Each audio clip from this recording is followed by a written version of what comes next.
Welcome to everyone to our fifth conversation on theology, a part of our series on Theology 101.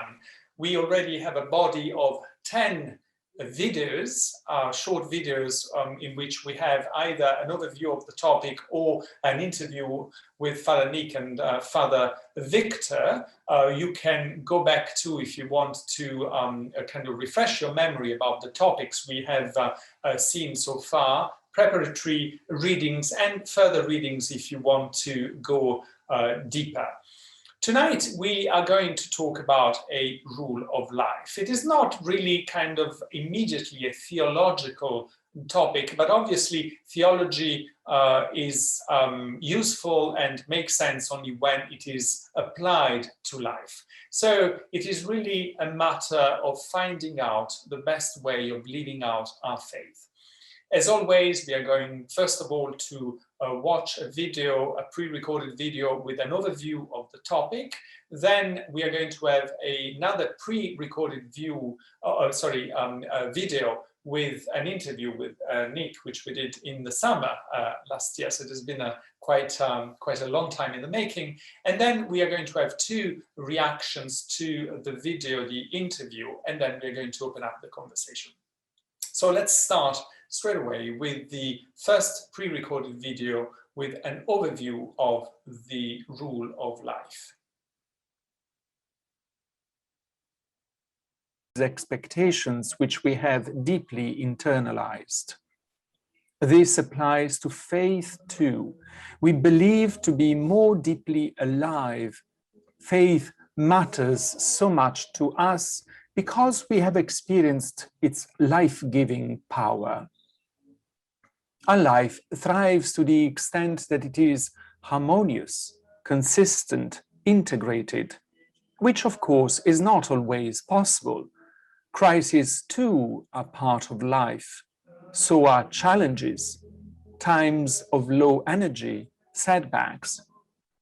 So that to be and feel alive, we have to learn how to be resilient and steady in a practical way, in a way unique for each one of us. Steady, we say to ourselves when something threatens our balance. Steady is the pace we need to maintain if we want to climb a mountain. We need regularity. We sustain our motivation with the prospect of the joy that awaits us when we reach the mountaintop. We remain focused and vigilant about the risks of the enterprise. We plan ahead the route we are going to take. The pace of a mountain climber is a good image of what a rule of life should be. It avoids confusing rule with regulations. Talking about a rule for a life might not appeal to everyone. In a contemporary society, we are constrained by regulations and procedures which might make things safe and effective, but also can stifle spontaneity. Compliance to regulations can become an alibi to avoid personal and heartfelt commitment to what we do. Thinking about the pace of a mountain climber helps us to see a rule of life more as a form of wisdom. Indeed, Christian tradition has used the expression rule of life to talk about the wisdom that goes into finding the right pace for our life, remaining steady, aware, mindful in the midst of all the pressures, worries, and distractions, sustaining the connection between activity and delight, learning how to feed the best of all engines for action, namely desire. Wisdom to give pace and steadiness to our life is more necessary than ever, considering the pressures of a lifestyle which has been hugely accelerated, especially by social media and the expectations in our society. We have priorities and plans, but find ourselves scattered. We spend most of our energies reacting to a deluge of solicitations and constantly losing the thread of what really matters in our life. We end up being endlessly busy without knowing how to slow down. We are tired, and this, in the long run, has an impact on our health. Our usual way of trying to fix this negative spiral is making resolutions, which does not work because resolutions tackle isolated aspects of our life, but do not look at it as a whole. So there is a great difference between making resolutions and adopting a rule of life. A rule of life allows us to work to change our unhealthy habits by committing to a better, more balanced rhythm, a pace. A rhythm more adapted not only to our goals or duties or needs, but also to what gives us peace and joy, makes us feel alive. A rule of life teaches us to be intentional about our life and gives us ways to be accountable to ourselves for our well-being, both emotionally and spiritually. A rule of life teaches us to be realistic about our limitations and acknowledge our need for embracing some structure to keep our pace and remain steady in our journey. Finally, a rule of life teaches us to pay more attention to ourselves, other people's, and God, and gives us great freedom.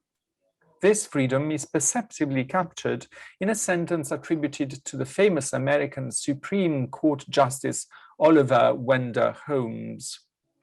The young person knows the rules, but the old person knows the exceptions.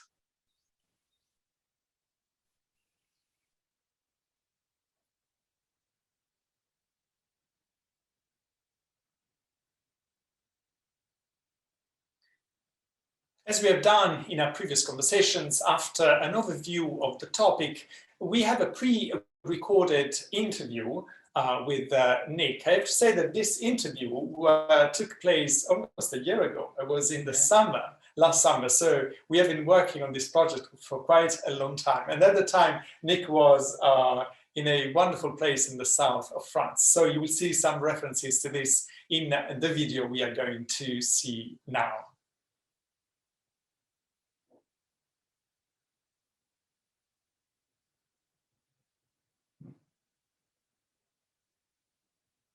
So welcome to Quest, a way of exploring, pondering, thinking, praying and reflecting together. I'm Father Luigi. I'm a curate at St. Paul, Knightsbridge, with Father Nick Mercer. Father Nick today is in France. Yes, in the south of France, where it's 28 degrees. Well, you make all of us jealous. So the topic today is the rule of life. In the most general way, a rule of life is a framework for fitting in some of the spiritual disciplines as well as our whole way of being and living. So things like prayer, Bible reading, going to church. In a way, we already have a pattern, but we probably don't think of it as a pattern of doing things. But, no, Christians have the gospel. We need a rule of life on the top of the gospel. Well, it's how you live out the gospel. It's how you follow out the teachings of our Lord. It's how you grow in the Christian faith. It's all those sort of things which the Gospels and the New Testament especially encourages us to do. And a rule of life, for some people, it's not for everybody, although, as I say, whether we acknowledge it or not, there's a certain rule of life in all of it. It's not a sort of rigid framework to hold us in. It's something that will allow us to grow. Well, a rule of life helps us to put those things into practice rather than leave them in the I keep meaning to do that sort of category. Why would a rule of life help you to do it more than by just deciding? Personality comes into this, into quite a degree. For some of us, and I will put myself in this category, because I'm usually a busy, outward-going, extrovert sort of person, although having said that, the people who most use rules of life are introverts. But for people like me, it helps to just calm us down. It helps us to say, look, if you're serious about this, you need a framework to put this in. I'm going to say morning prayer at 6 tomorrow morning.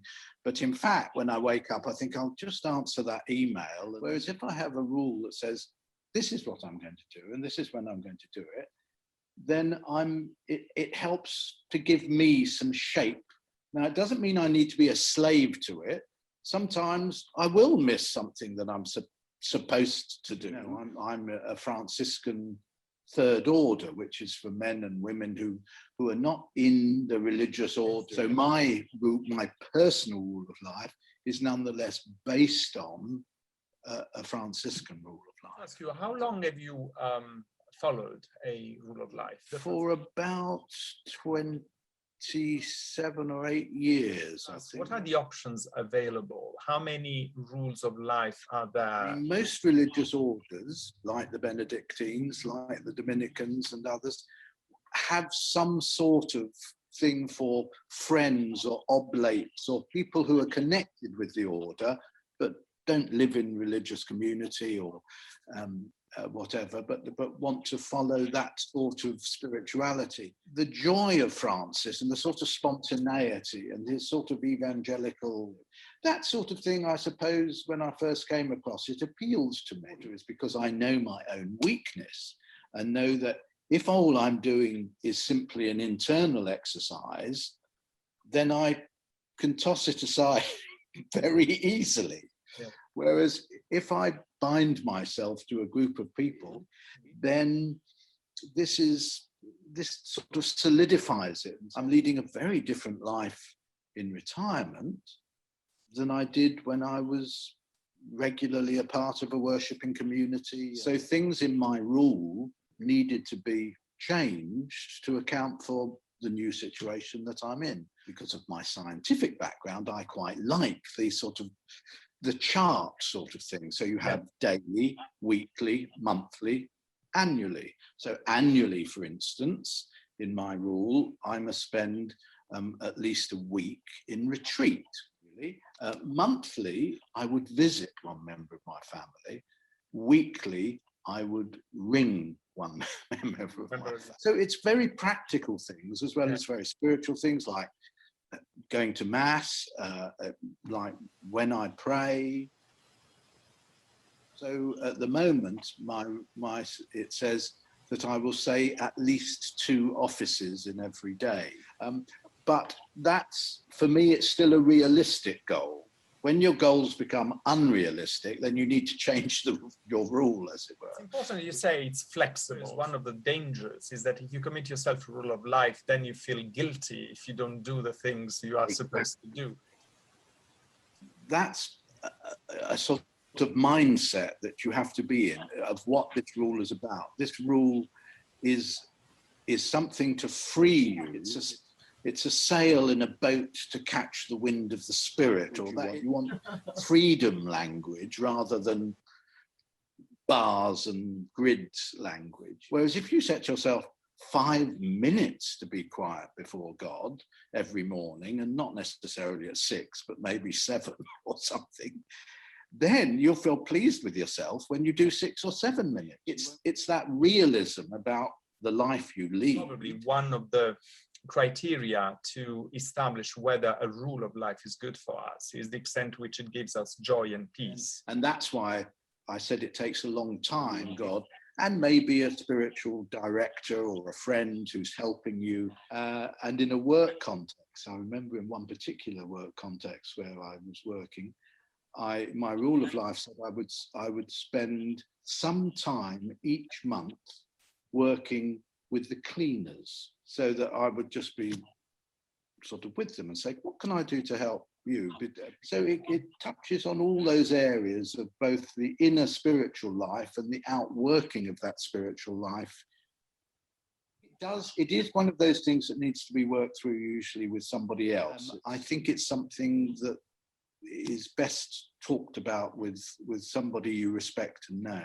So my spiritual advisor said to me once when I was saying how hard I find retreats, he said, well, look, why don't you try and plan a sermon series while you're on a retreat? You know, give yourself a little task to do, but to do it in a context that for you helps to make it sort of work and more bearable. And that was something I'd never thought of before. So it's where, you know, spiritual advice and counsel is valuable. So thank you, Father Nick, and thank you to our listeners today. Thank you.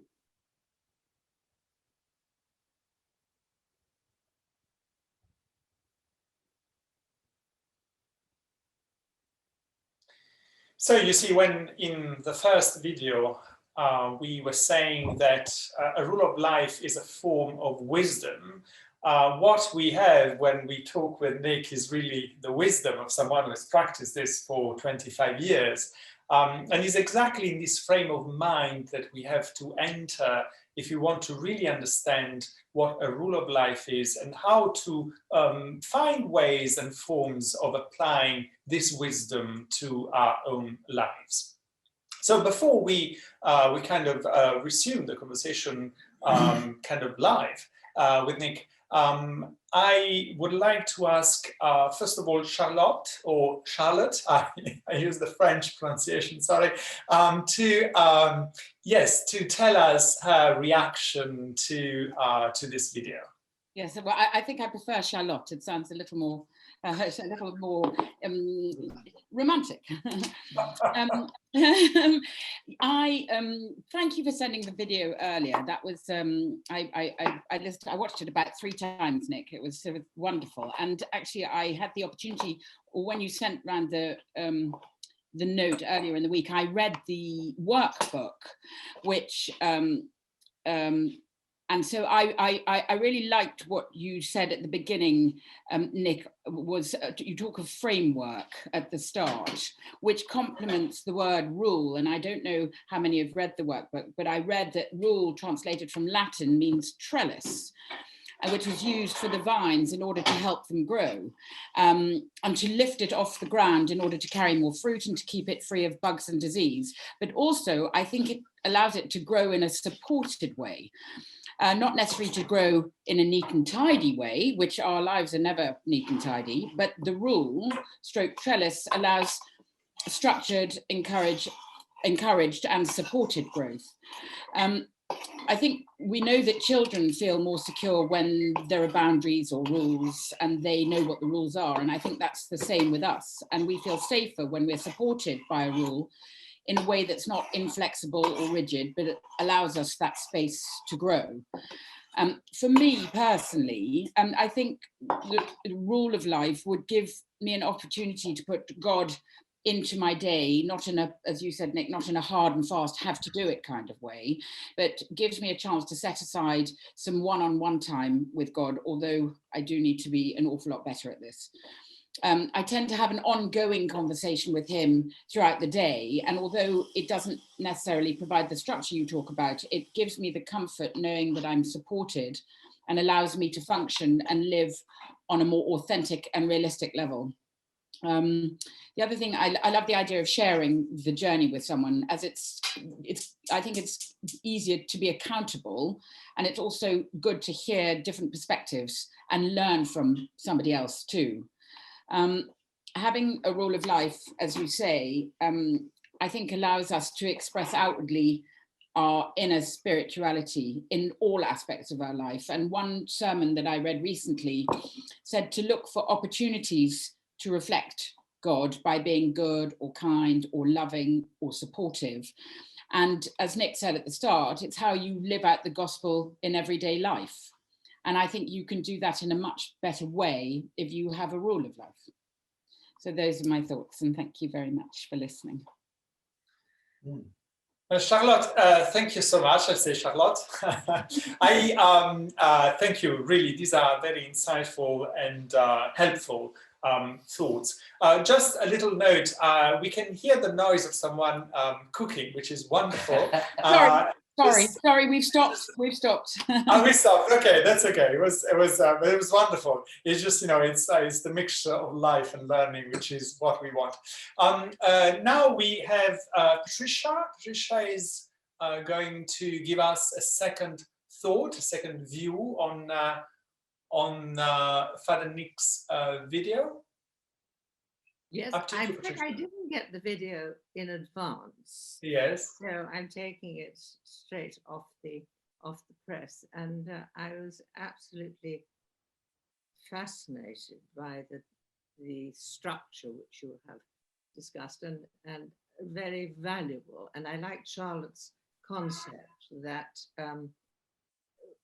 moving with God through one's life, on one's daily life, I find in a very busy life, because I will be perfectly frank with you, when I listened to Father Nick, I thought this is just so a million miles away from the sort of pressures on my life, and I just feel I'm a very ordinary person.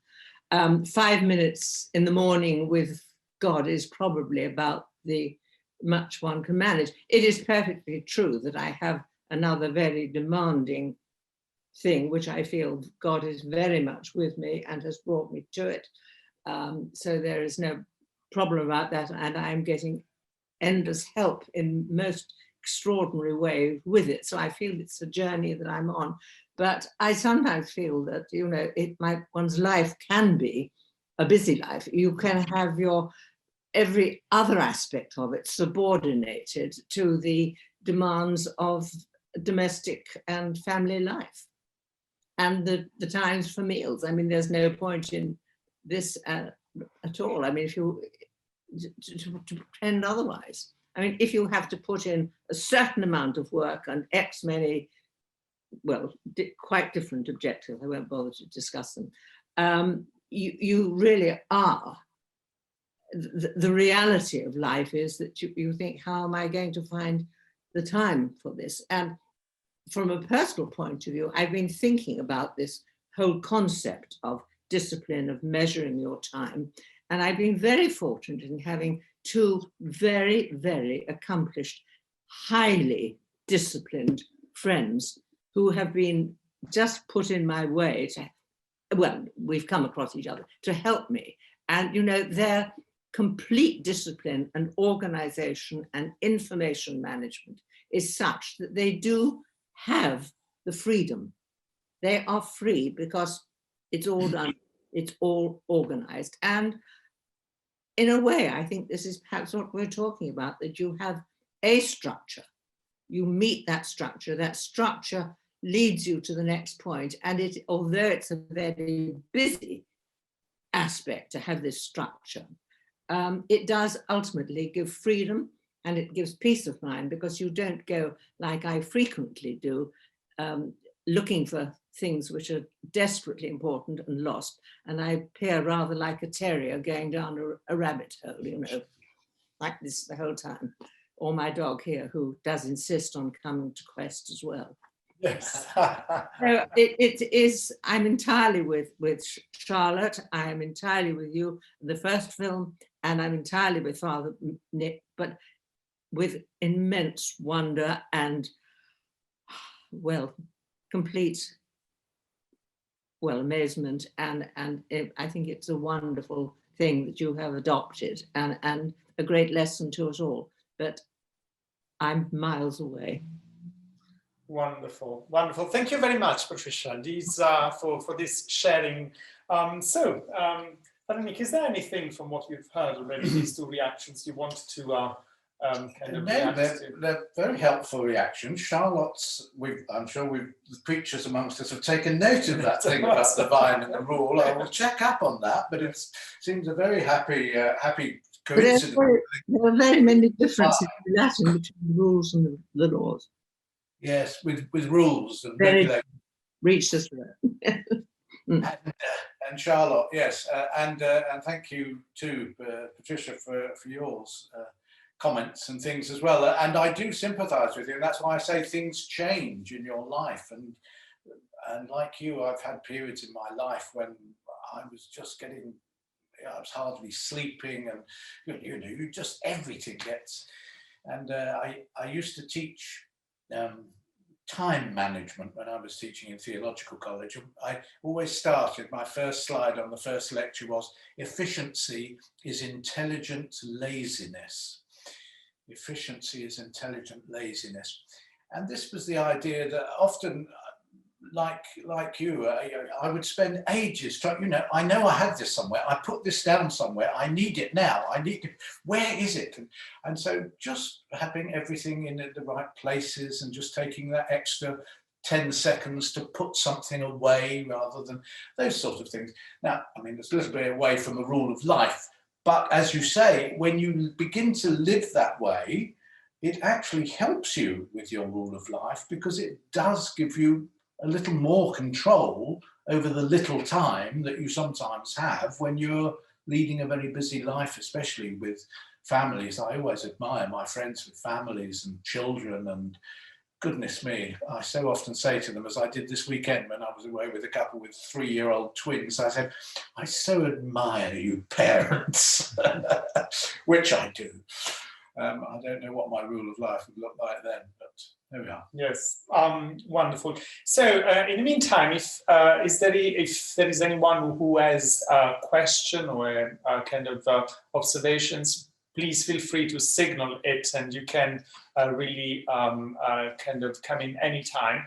I want to ask, in the meantime, to Nick. So practically, for most, I suppose, most of our parishioners, the people who are here, have the same problem. So, it's a busy life, we have no time, but, we all have a desire to unify our life around our faith, and also to find, I like also the idea of a structure.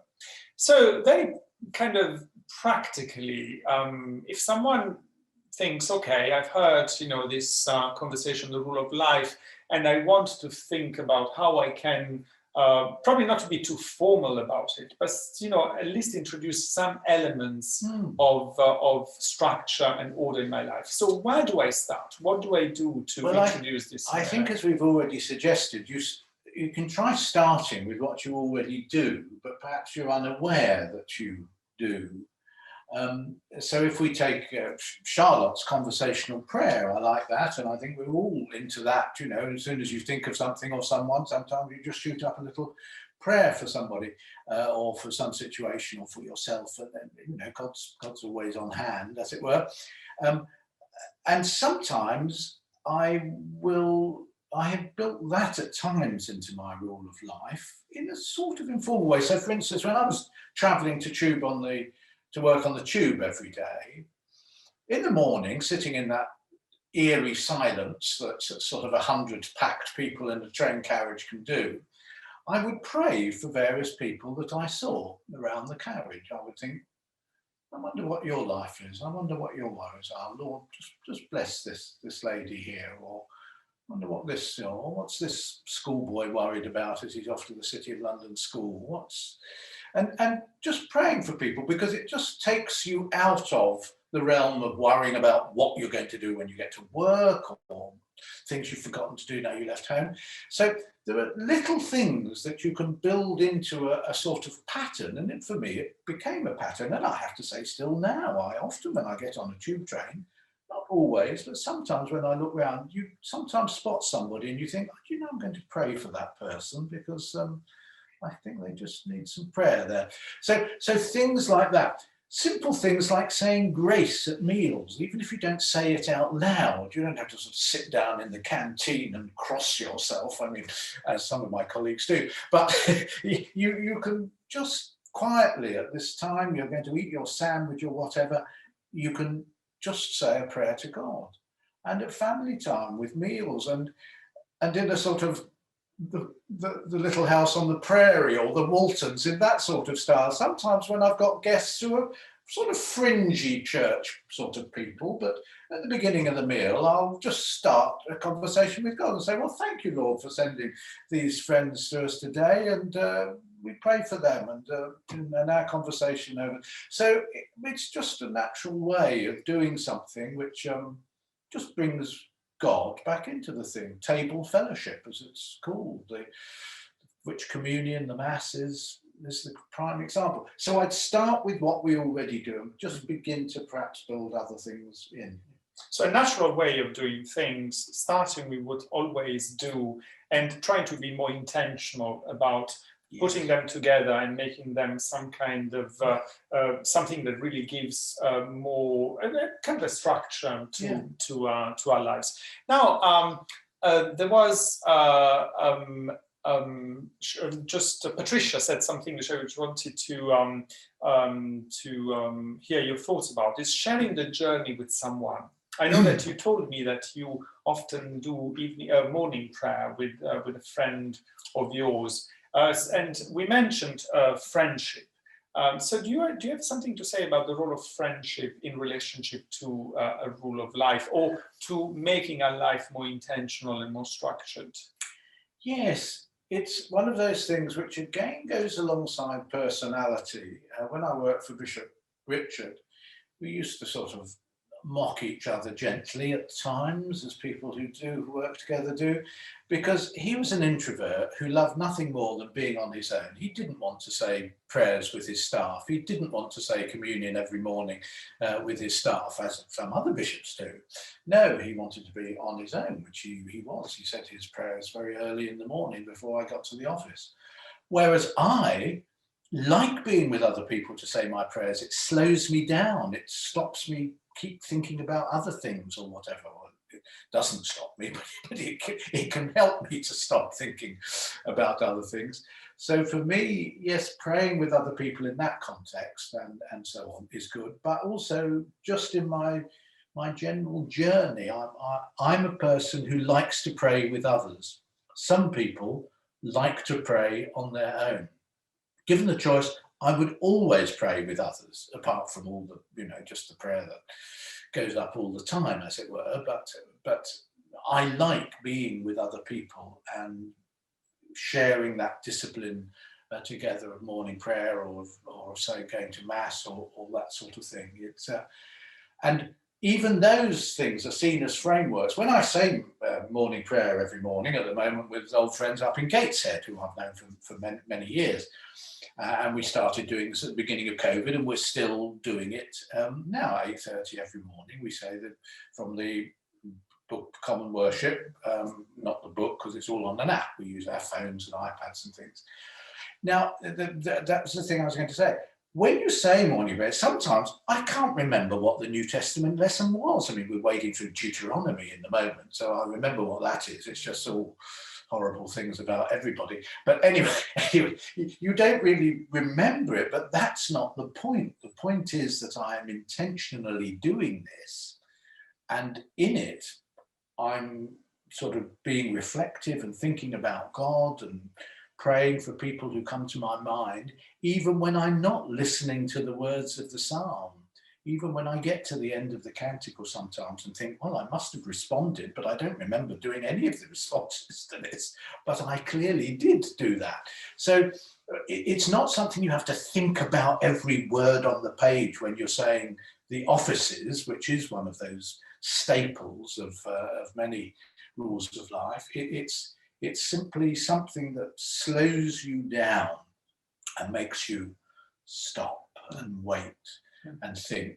And when I had the luxury of being able to run into the cathedral at 10 to 5 for evensong, to sit in a stall and listen to wonderful music and the Book of Common Prayer and readings, I could come out and not be able to tell you almost anything that had taken part in or happened there. But I had spent 40 minutes with my brothers and sisters in the presence of God. And I breathed easy again and just felt things slip away as I stopped and thought to myself, yes, this is what it's really all about. The rest is just busyness. The ability to pause, really, and to breathe.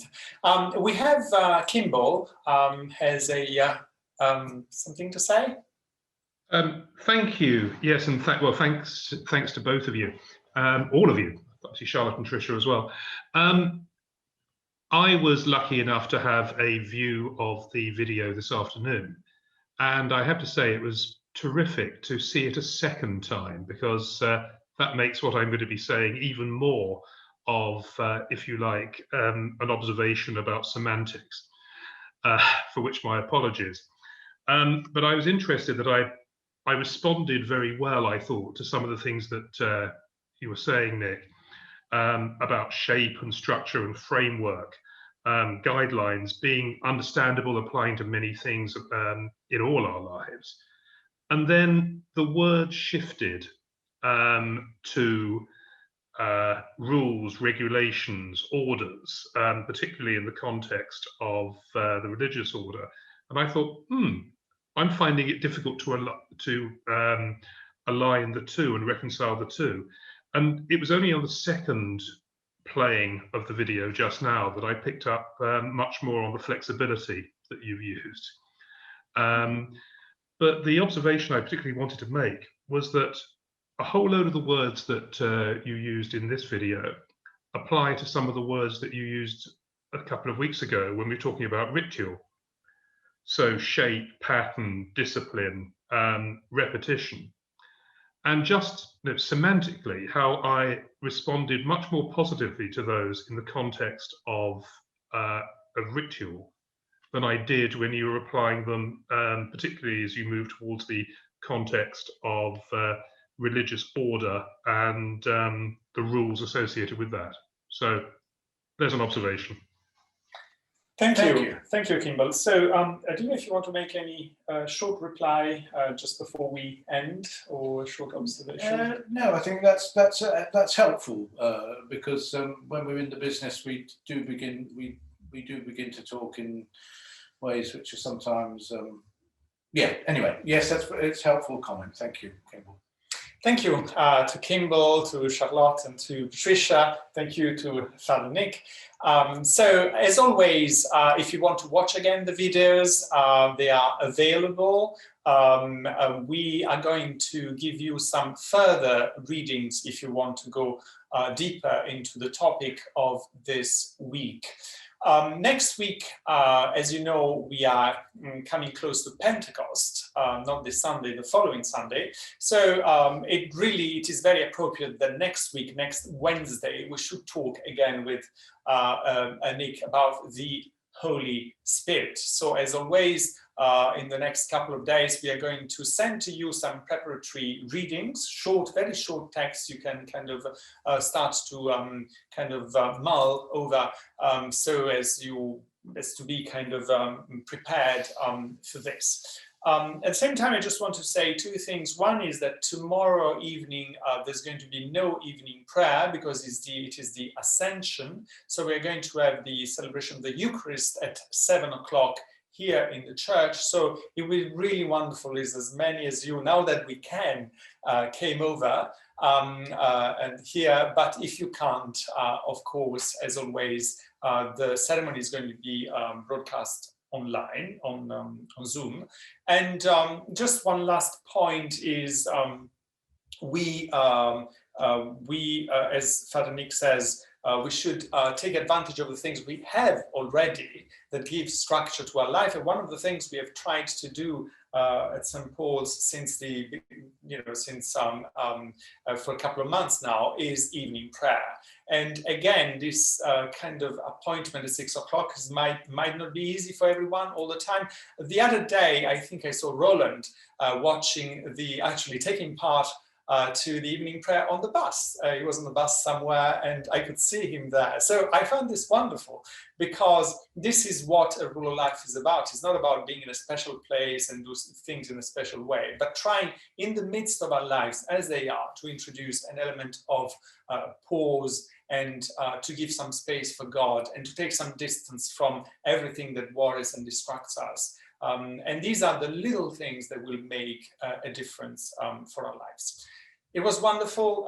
Thank you again to all of you. And now we go into breakout rooms to pursue the conversation.